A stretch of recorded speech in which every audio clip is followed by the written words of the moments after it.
शकलो असतो. काय म्हणतात बाबासाहेब, मी पाहिजे तेवढा पैसा साठवू शकलो असतो.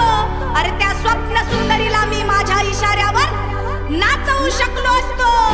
हिरे मोती माणिक या बिछाण्यावर मी लोळू शकलो असतो.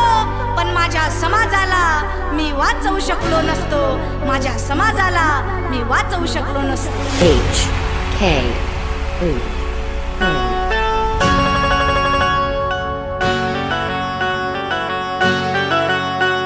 अरे समाजाच्या साठी तुझं रक्त वाहू दे. अरे समाजाच्या साठी तुझं रक्त वाहू दे. अन मला तुझ्या रक्तामधला भीम